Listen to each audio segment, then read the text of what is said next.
Hello everyone, welcome back to our daily current affair series. और चलिए शुरुआत करते हैं आज के लेक्चर्स की। और सबसे पहले यहाँ पे देखते हैं कि वो कौन से टॉपिक्स है जो आपकी सिविल सर्विसेज एग्जामिनेशन के लिए यहाँ पे इंपॉर्टेंट है। So let's start our daily current affair lecture. चलिए, the first topic for today's lecture that is about international potato center. अभी रिसेंटली गवर्नमेंट ऑफ इंडिया ने वहां पे एक अनाउंसमेंट की है कि आगरा के अंदर, यूपी के आगरा के अंदर हम इंटरनेशनल पोटैटो सेंटर की एक ब्रांच या फिर एक रिसर्च एंड डेवलपमेंट के लिए उसका एक सेंटर वहां पे ओपन करना है। तो उसके रिगार्डिंग कुछ बातें हैं। Then after there are some digital initiatives for maritime sectors. उसके बाद है इंडिया फर्स्ट मैरीटाइम एनबीएफसी, जिसका नाम यहां पे रखा गया है Sagarmala finance corporation limited. Special intensive revision for electoral rolls. उसके बाद है कुछ सिलिका जेल डेसिकेंट के बारे में। द लास्ट वन इज अदम्य फास्ट पेट्रोलिंग वेसल। चलिए वन बाय वन देखते हैं। सबसे पहले from the first topic and that is about international potato centre. क्या है ये इंटरनेशनल पोटैटो सेंटर? चलिए शुरुआत करते हैं। Recently the union cabinet has approved an establishment of global potato research center in Agra। Recently government of India में union cabinet ने वहां पे ग्लोबल पोटैटो रिसर्च सेंटर को ओपन करने की बात की है आगरा के अंदर, which will be a regional wing for international potato centre which is in Peru. Peru के अंदर जो इंटरनेशनल पोटैटो सेंटर है उसकी एक रीजनल विंग यहां पे ओपन करने की बात है आगरा के अंदर। The CIP that is international potato centre south Asia regional centre will cater to potato producing Indian states and South Asian nations। तो सबसे पहले तो ये देखते हैं कि हमारा ये जो इंटरनेशनल पोटैटो सेंटर है वो एग्जैक्टली है क्या। It is a research organisation under CGIAR based in Peru, working on potatoes, sweet potato as well as Indian tubers। इसकी एस्टेब्लिशमेंट कब हुई इंटरनेशनल पोटैटो सेंटर की? तो एस्टेब्लिशमेंट यहां पे हुई है 1971 में। और इंडिया ने कब से वहां पे काम करना शुरू कर दिया? फ्रॉम 1975। और उसका मेजर नेटवर्क कौन से कंट्रीज या फिर कौन से कॉन्टिनेंट्स के ऊपर है? तो एक तो है साउथ अमेरिका, एक है Africa and the third one is Asia. Headquarters कहां पे है? That is in Lima which is in Peru. और एग्जैक्ट ये क्या है? CIP south Asia regional centre. तो बेसिकली सीआईपी के साउथ एशिया के रीजनल सेंटर को कहां पे ऑलरेडी उसकी एस्टेब्लिशमेंट हुई है? That is in Agra. और वहीं पे हमें एक नया वहां पे एक सेंटर करना है establish for research and development regarding potato. Budget जो गवर्नमेंट ऑफ इंडिया ने वहां पे बोल के रखा हुआ है दैट इज अबाउट 171 सीआर, जिसमें से 111 करोड़ हम देंगे, 60 करोड़ जो है वो सीआईपी देगी। That is international potato centre. और कौन से कंट्रीज को या फिर कौन से रीजन्स को इससे बेनिफिट होगा? बट ऑब्वियसली अगर इंडिया में ये वाला सेंटर ओपन हो रहा है तो इंडिया और हमारे जो सराउंडिंग नेशंस है तो वहां पे उनको थोड़ा सा बेनिफिट मिलेगा। So from the prelims perspective आपको बस ये ध्यान में रखना है कि ये वाला सेंटर कौन से सिटी में ओपन करने की बात है? दैट इज इन आगरा, जो कि ऑलरेडी एक रीजनल विंग है। किसकी रीजनल विंग है? That is CIP south Asia regional centre की। उसकी रीजनल विंग ऑलरेडी आगरा के अंदर है और वहीं पे हमें इंटरनेशनल पोटैटो सेंटर को ओपन करना है। ऑब्जेक्टिव्स क्या रहेंगे अगर आप ऐसा कोई सेंटर यहां पे बना रहे हैं? तो डेफिनेटली वहां पे रिसर्च एंड डेवलपमेंट को थोड़ा सा और मोटिवेशन मिलेगा, थोड़ा सा और बूस्टअप मिलेगा। तो वही बन जाएंगे उसके बेसिकली उसके objectives.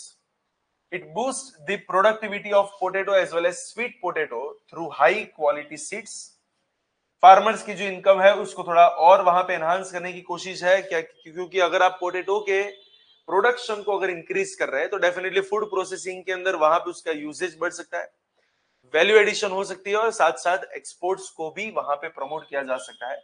It will also ensure the food and nutritional security in those areas जहां पे क्लाइमेटिक कंडीशंस इतनी बढ़िया सी नहीं है।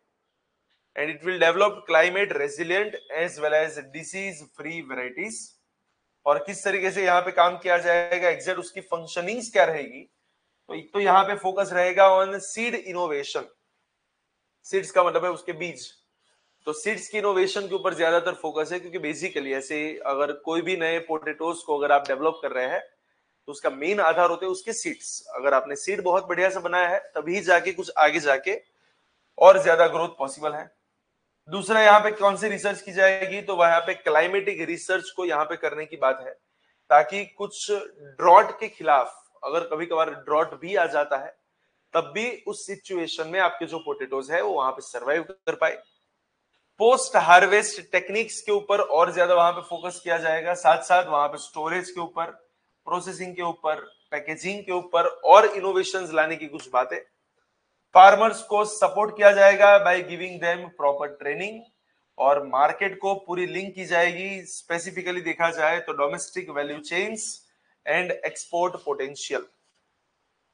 और अगर इंडिया में के अंदर ये सब कुछ अगर हमने कर दिया, ऐसे फंक्शनिंग्स अगर हमने कर दिए, तो उससे हमें बेनिफिट क्या मिलेगा, तो second largest producer, India produced 51.3 million tons of potatoes, so that is the capacity of India.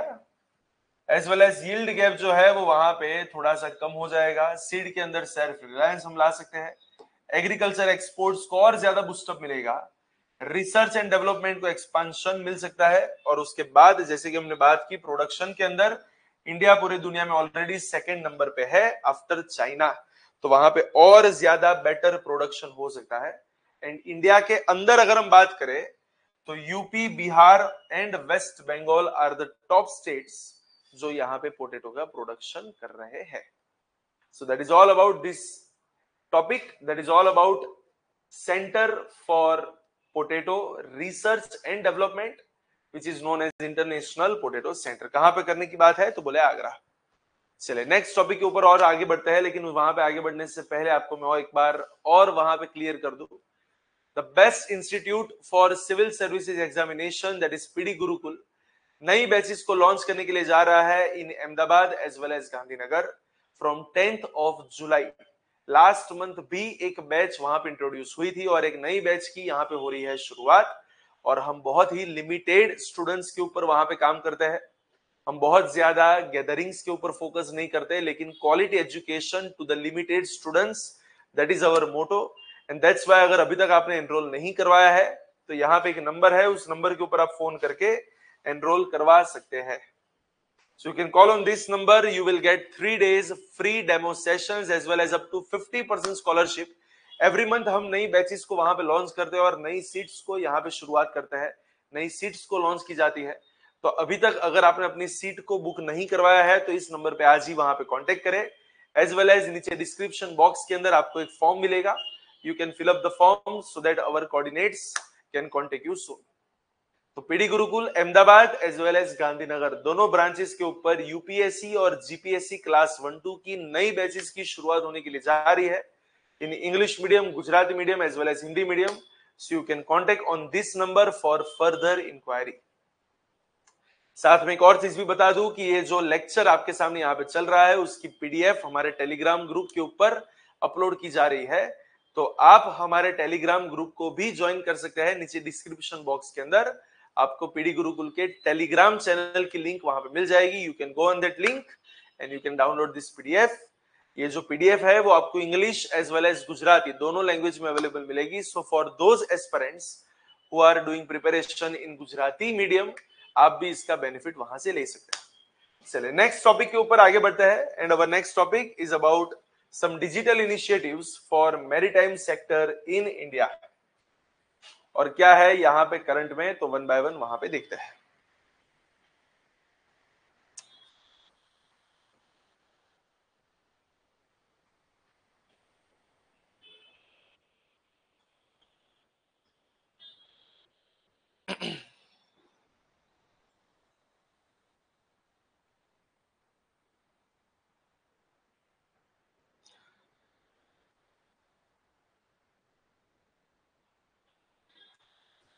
चलिए, recently the union minister of ports, shipping and waterways union minister of ports shipping and waterways, that is, इसे हम short में वहां पे लिखेंगे PSW, ministry of PSW, that is port shipping and waterways.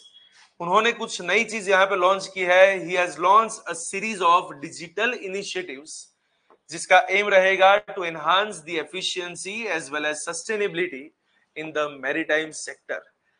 Sustainability और efficiency को और boost up करने के लिए कुछ नए डिजिटल इनिशिएटिव्स की हुई है शुरुआत, और एक नहीं है, it is a series of digital initiative.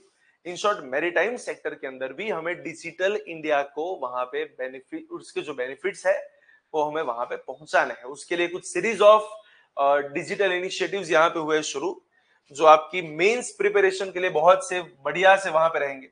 कौन से इनिशिएटिव्स की यहाँ पे की है शुरुआत? तो एक है अपना सागर सेतु प्लेटफॉर्म, एक है डिजिटल सेंटर ऑफ एक्सीलेंस, तीसरा है Drishti framework, and the fourth one is SOR, standardise scale of rates. चलिए वन बाय वन देखते हैं कि कौन से डिजिटल इनिशिएटिव्स यहाँ पे हुए शुरू। और ध्यान रखना ये इनिशिएटिव्स कौन लेके आया है, that is by ministry of PSW। और ये जो इनिशिएटिव्स हम लेके आ रहे हैं, जो डिजिटलाइजेशन या फिर डिजिटाइजेशन के ऊपर हमारा फोकस है, उसका मेन एम क्या रहेगा, what is the objective? That is to modernise the port infrastructure, logistics as well as governance by using new emerging technologies. नई टेक्नोलॉजीज का यूज करके हमें पोर्ट्स के इंफ्रास्ट्रक्चर को मॉडर्नाइज करना है, लॉजिस्टिक और गवर्नेंस को और ज्यादा बेटर बनाना है। तो वन बाय वन देखते हैं कौन से है अलग अलग initiative.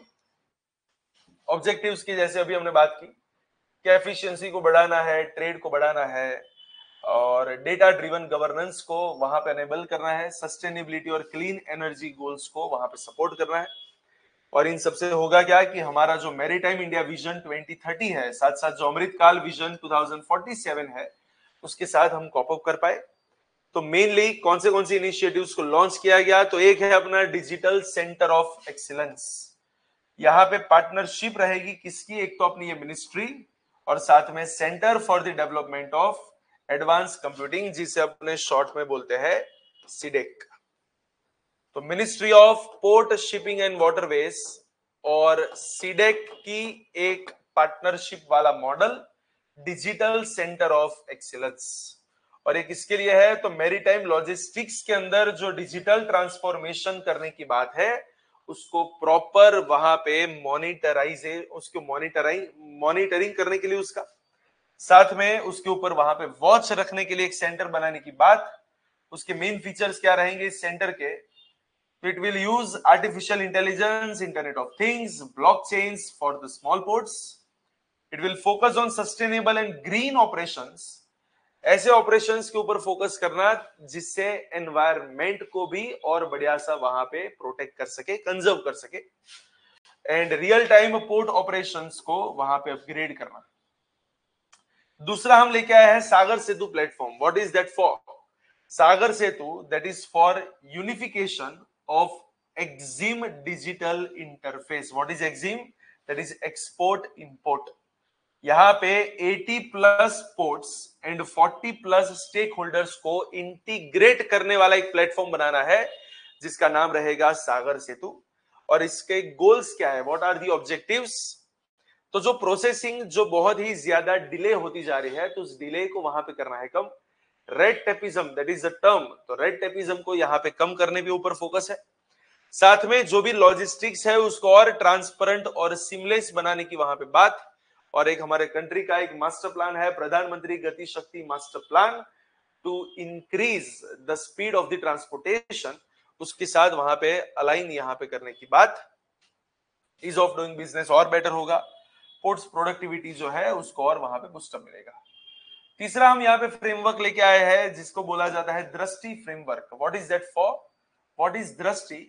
It is data driven review institutional system for tracking implementation. Data के आधारित हमें पूरी इंस्टीट्यूशनल सिस्टम को वहां पे रिव्यू करना है to track the implementation of the work. Specifically इसका फोकस रहेगा मॉनिटरिंग के ऊपर, और जो भी प्रोग्रेस वहां पे हुआ है उसको ट्रेस करने के लिए, ताकि इसका इंप्लीमेंटेशन और ज्यादा बेटर वहां पे हो सके।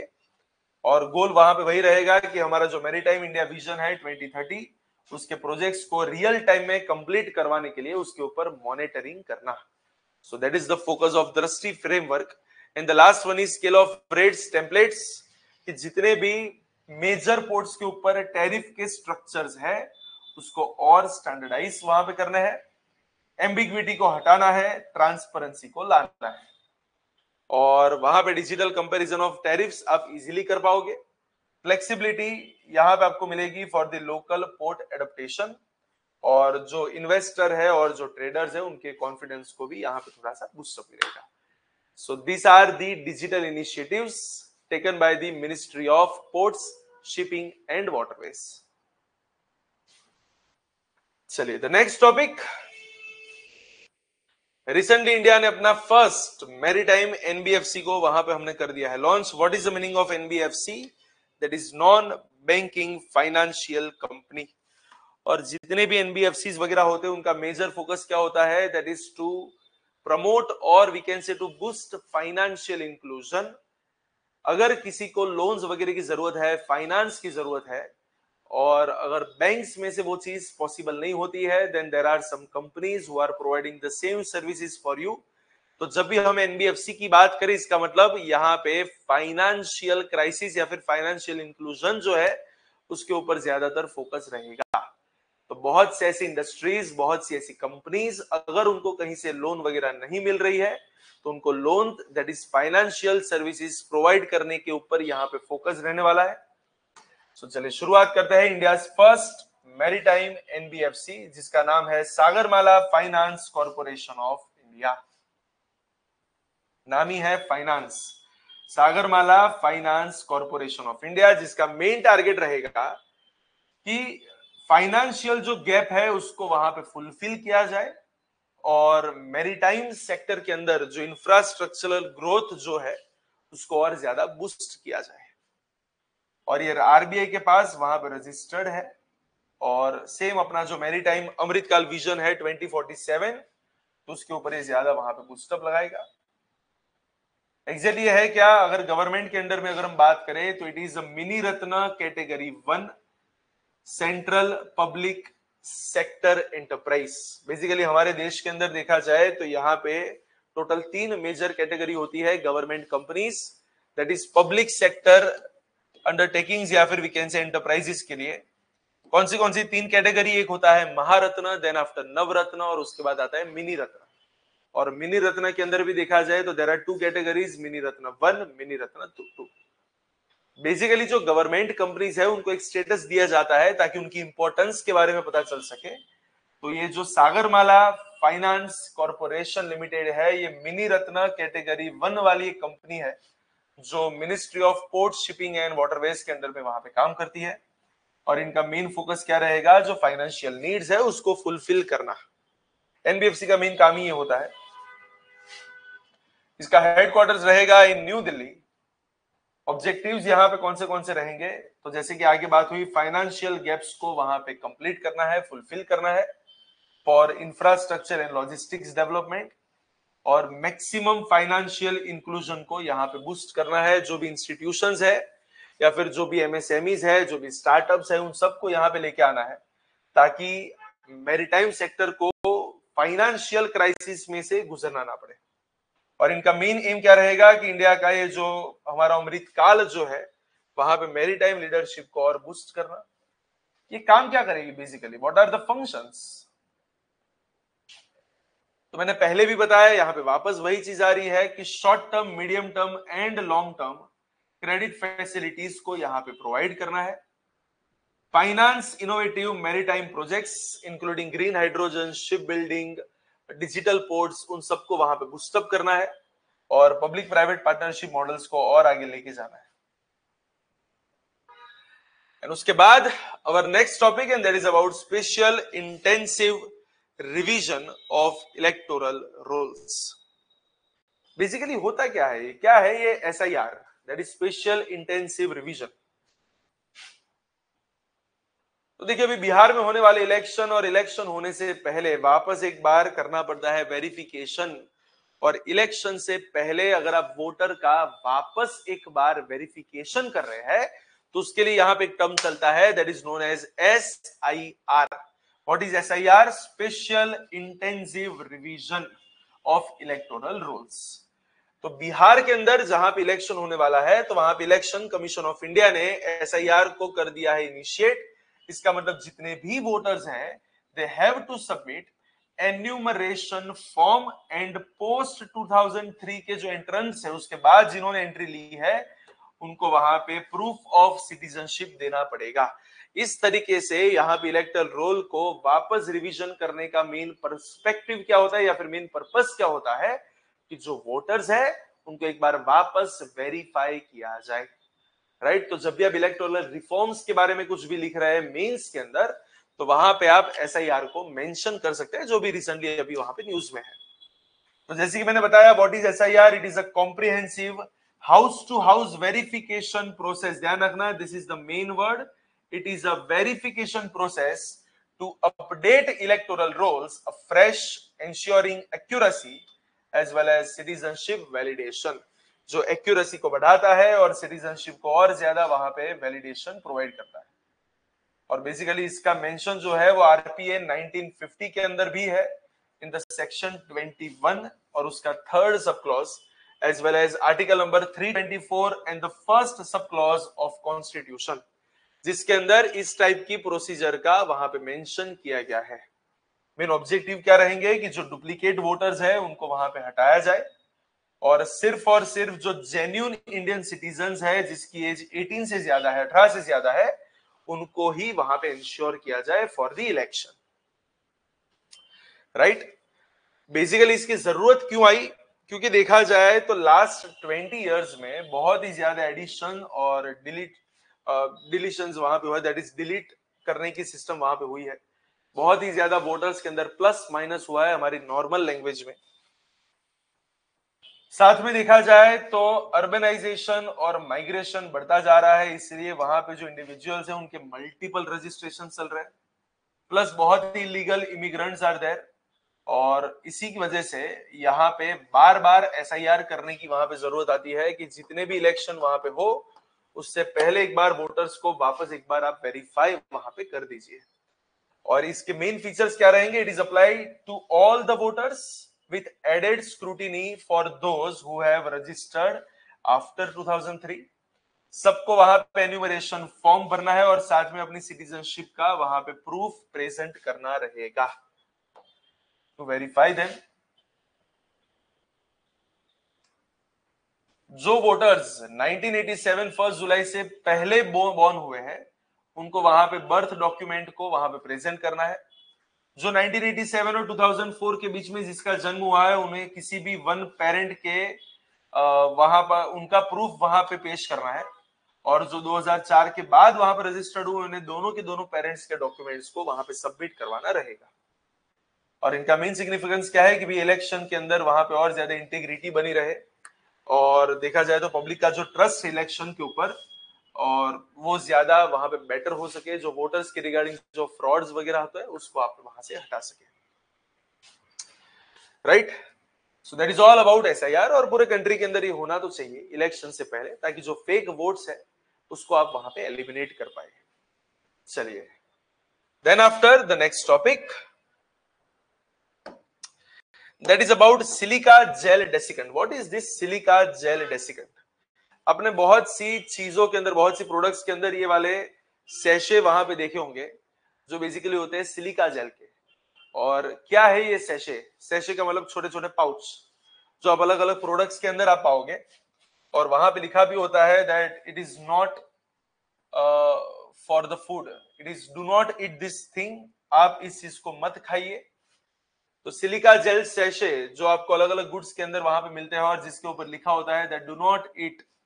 तो ये बेसिकली एग्जैक्टली है क्या तो उसके बारे में कुछ जानते हैं.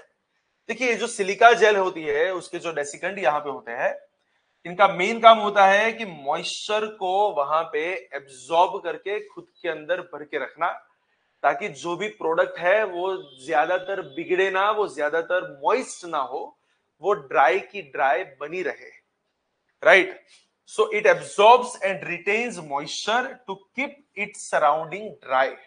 आसपास के एनवायरमेंट को ये ड्राई रखता है, मॉइस्चर को वहां पे एब्जॉर्ब करता है, और इसीलिए यहां पे देखा जाए तो they are commonly found as a small translucent and beads in the paper और क्लॉथ सैशे.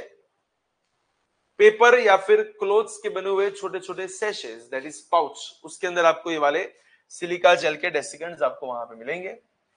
उनका थोड़ा साइंटिफिक कंपोनेंट क्या है तो उसके बारे में यहाँ पे लिखा गया है that it is composed of silicon dioxide SiO2, the same basic component as quartz और sand. They are majorly normally they are non toxic in nature, लेकिन अगर कभी कभार अगर उसके ऊपर वहां पे कोटिंग हुआ है कोबाल्ट क्लोराइड का तो शायद वो थोड़ा सा टॉक्सिक हो सकता है. और ये किस तरीके से काम करता है तो ये बेसिकली बहुत ही हाईली पोरस होता है at the nano scale, and that's why it is easy for them to absorb the water in the surrounding environment from the surrounding environment through their capillary condensation. ये वही process है जो normally trees के अंदर आपको मिलती है water को ट्रांसपोर्ट करने के लिए. A single gram can have a surface of up to 700 square meter, increasing its absorption efficiency dramatically. उसके मेन फीचर्स वहां पे क्या रहेंगे तो उसके बारे में कुछ यहाँ पे बात की है. दैट इज हाइड्रोफिलिक नेचर है उसका, नॉन टॉक्सिक होता है. Colour change variants, some gels change their colour to signal moisture saturation. अगर वहां पे मॉइस्चर एक उसकी जो फुल कैपेसिटी है तब तक वहां पे मॉइस्चर आ जाता है तो वो अपने कलर को भी वहां पे चेंज करते हैं ताकि सामने वाले को भी इस बात के बारे में पता चले कि अब इसके अंदर इनफ मॉइस्चर हो चुका है, इससे ज्यादा मॉइस्चर होगा तो they are not able to absorb. तो इस बात को वहां पे सिग्नल देने के लिए शायद कभी कभार ये ब्लू से लेके पिंक कलर को वहां पे शोकेस करता है. और ये रिचार्जेबल होता है. It can be reused after drying at oven at 115 to 125 degree Celsius. इसको आप वापस वहां पे यूज कर सकते हो, डेफिनेटली यूज कर पाओगे. इसका मेन काम है कि भैया मॉइस्चर को एब्सॉर्ब करो. एक बार उसने मॉइस्चर को एब्सॉर्ब कर दिया, अगर आप कुछ भी करके इस मॉइस्चर को वापस किसी दूसरी जगह पे डाल सकते हो, इसका मतलब आप उसको वापस यूज कर सकते हैं, राइट. तो एक बार इन सैशे के अंदर वहां पे मॉइस्चर इकट्ठा हो गया, उसने अपना कलर बदल दिया, आप उसको उठा के डायरेक्ट ओवन के अंदर वहां पे डाल दो. 115 से लेके 125 डिग्री सेल्सियस उसके आसपास के टेम्परेचर में आप उसको वापस ड्राई कर दे, and then after you can reuse the same. So that is about the silica gel desiccant. कहां पे इसको आप अप्लाई कर सकते हैं तो consumer products like electronic items, shoes, clothes, food packaging etcetera. साथ में फार्मास्यूटिकल्स, मेडिसिन की जो बॉटल्स वगैरह होती है, साथ साथ जो विटामिन के पैक्स होते हैं, तो वहां पे मॉइस्चर ना आ जाए उसके लिए आप वहां पे भी इसका यूज कर सकते हैं. इंडस्ट्रीज के अंदर कुछ इंस्ट्रूमेंट्स, केमिकल्स और कैमरा लेंसेज के अंदर आप इसको यूज कर सकते हैं. साथ में for the storage as well as preservation in libraries, museums, तो वहां पे अलग अलग जो फोटोग्राफ्स है, अलग अलग डॉक्यूमेंट्स है, जो फिल्म्स वहां पे पड़ी है, तो वहां पे मॉइस्चर को दूर करने के लिए कि भी आप इसका वहां पे यूज कर सकते हैं. So that is all about silica gel desiccant. And चलिए मूव करते हैं अपने लास्ट टॉपिक के ऊपर आज के लेक्चर के अंदर. And the last topic that is all about Adamya fast patrolling vessel. Recently, the Indian Coast Guard, that is ICG ने वहां पे इंडिया की फर्स्ट फास्ट पेट्रोलिंग वेसल को किया है लॉन्च. उसको वहां पे लाने की वहां पे बात हुई है. और ये बेसिकली देखा जाए तो it is one of the 8 vessel series built by Goa shipyard limited.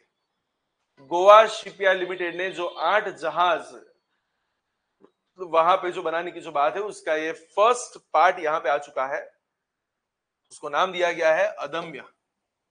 और क्या है एग्जैक्टली अदम्य? अदम्य is a high speed fast patrol vessel designed for rapid deployment in coastal waters, exclusive economic zones patrolling and maritime law enforcement missions. तो basically इन सबको वहां पे fulfil करने के लिए, सब टारगेट्स को फुलफिल करने के लिए एक नई वेसल को वहां पे लाने की बात है जिसका नाम है अदम्य. किसने किया इसको develop? It is developed by Goa shipyard limited. It is first of 8 vessels जो बेसिकली इंडियन कोस्ट गार्ड के साथ उन्होंने जो कॉन्ट्रैक्ट किया है गोवा शिपयार्ड लिमिटेड ने कि हम आपको 8 वेसल्स प्रोवाइड करेंगे, उसमें से पहली वेसल यहाँ पे आई है जिसका नाम है अदम्य। और डेफिनेटली अगर ये पेट्रोलिंग के ऊपर इनका फोकस है तो ये इसका मेन ऑब्जेक्टिव क्या रहेगा कि भैया क्विक रिएक्शन कैपेबिलिटी जो है for search and rescue SAR उसको और ज्यादा वहां पे एनहांस करना, सर्वेलेंस को और बेटर करना, और साथ में बोल सकते हैं कि जो अलग अलग वहां पे ऑपरेशन चलते हैं रिगार्डिंग इंटरडिक्शन तो उनको वहां पे और एनहांस करना। प्लस हमारा जो आत्मनिर्भर भारत विजन है स्पेसिफिकली फॉर डिफेंस मैन्युफैक्चरिंग उसको और वहां पे बूस्ट करना। और उसके अगर मेन फीचर्स की बात करें, it is first in class with controllable pitch propellers and fully indigenous gear boxes. सारे के सारे गियर बॉक्स वहां पे रहेंगे इंडिजिनियस, और कुछ वहां पे उसके फायर कंट्रोल सिस्टम रिगार्डिंग कुछ बातें, कुछ टेक्निकल वहां पे बातें। मेन उसके फीचर्स के अंदर क्या क्या है, इंटीग्रेटेड ब्रिज सिस्टम वहां पे है, आईपीएमएस है that is integrated platform management system, APMS automated power management system and superior maneuverability as well as operational efficiency, high sea performances, and that is all about this अदम्य patrolling vessel. तो आपको ये बस एक चीज ध्यान में रखनी है कि रिसेंटली एक नई पेट्रोलिंग वेसल जो यहाँ पे आ चुकी है जो गोवा शिपयार्ड लिमिटेड ने बनाई है जिसका नाम है अदम्य। And that is all about today's lecture. तो आज के लेक्चर में बस इतना ही है। नेक्स्ट लेक्चर के अंदर कुछ नए टॉपिक्स के साथ कुछ नई बातें वहां पे करेंगे शुरुआत। तब तक के लिए all the very best for your preparation. और जाते जाते वापस एक बार आपको बता दूं, PD Gurukul Ahmedabad as well as Gandhinagar दोनों ब्रांचेस के अंदर यूपीएससी और जीपीएससी क्लास 1-2 की नई बैचेस की लॉन्च वहां पे होने वाली है। नई बैचेस की वहां पे शुरुआत होने वाली है फ्रॉम 10th जुलाई। एंड उसके लिए अगर आपने एनरोल नहीं करवाया है तो हमारे नंबर के ऊपर आप डायरेक्ट वहां पे कांटेक्ट कर सकते हैं, एज वेल एज नीचे डिस्क्रिप्शन बॉक्स के अंदर आपको वहां पे फॉर्म मिल जाएगा, आप उस फॉर्म को फिलअप करें ताकि हमारा जो स्टाफ है वो सामने से आपको कोऑर्डिनेट करेगा। चलिए वापस मिलते हैं कुछ नए टॉपिक्स के साथ, तब तक के लिए all the very best and thank you so much.